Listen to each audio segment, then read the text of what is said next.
Hello friends, मी आणि माझी mummy तुमच्या सर्वांचं स्वागत करीत आहोत आगरी स्वादमध्ये। आज आपण पाहूया घरच्या घरी अगदी सोप्या पद्धतीने तवा सुरमई फ्राय कशी तयार करायची। तर त्यासाठी लागणारे साहित्य आपण पुढील प्रमाणे पाहूया। तवा सुरमई फ्राय बनवण्यासाठी मी एक मीडियम साईजची सुरमई घेतलेली आहे, तिच्या गोट्या करून घेतलेल्या आहेत आणि हिरवं वाटण केलेले। त्याच्यामध्ये मी अद्रक, हिरवी मिरची, लसूण आणि कोथिंबीर हे वाटून घेतलेले आहे। लाल तिखट, मीठ, हळद आणि रवा आणि तांदळाचं पीठ मी मिक्स करून घेतलेले आणि त्याच्यामध्ये मी थोडंसं मसाला आणि मीठ टाकून घेतलेले आणि एक निंबूचा रस आणि तळण्यासाठी तेल। तर चला आता आपण पाहूया तवा सुरमई फ्राय कशी तयार करायची। पहिल्यांदा आपण सुरमईच्या बोट्यांवर निंबू पिळून घेणार आहोत, त्याच्याने बोटी अशी कडक होते।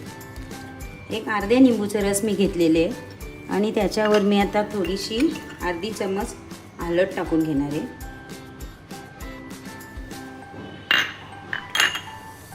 लाल मसाला आमचा जो आगरी पद्धतीने बनवतो तो हा मसाला आहे, तो मी टाकणार आहे। चवीनुसार मीठ घेतलेले आहे आणि हिरवं वाटण।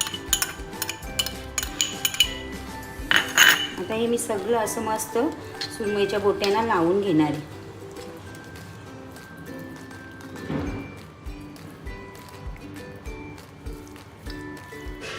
दोन्ही बाजूने चांगलं असं चोळून घेणार आहे त्यांना।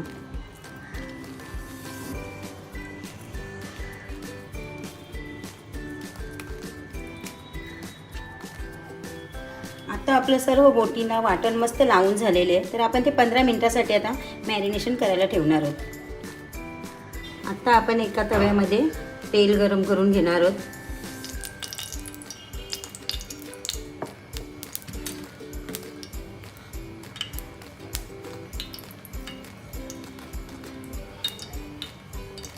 आणि मस्त अशी आपली बोटी दोन्ही बाजूने चांगल्या पद्धतीने रवा आणि पिठाचं मिश्रण लावून घेणार आहोत।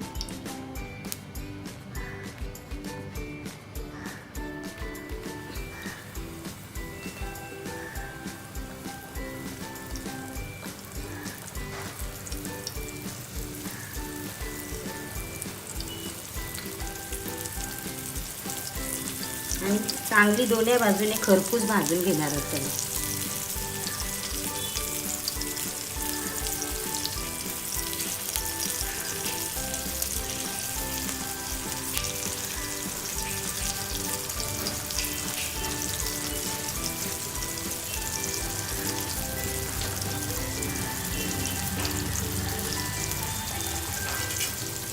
आता आपल्या बोट्या मस्त एका बाजूने खरपूस भाजून झालेल्या आहेत।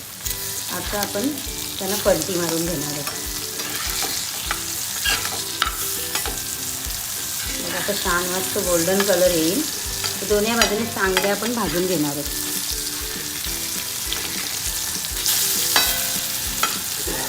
आता आपण कमी गॅसवर त्यांना भाजून घेऊ, आतमधून शिजून निघल्या पाहिजे।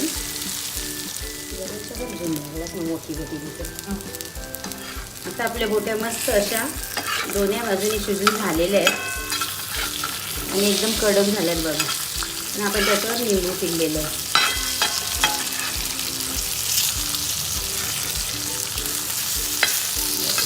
तसं खरपूस झालेले आहेत, तर आता आपण सर्व करणार आहोत। खरपूस आपल्या मस्त असं खरपूस आपल्या बोट्या तळून झालेल्या आहेत, तर आता आपण प्लेटमध्ये काढून घेणार आहोत।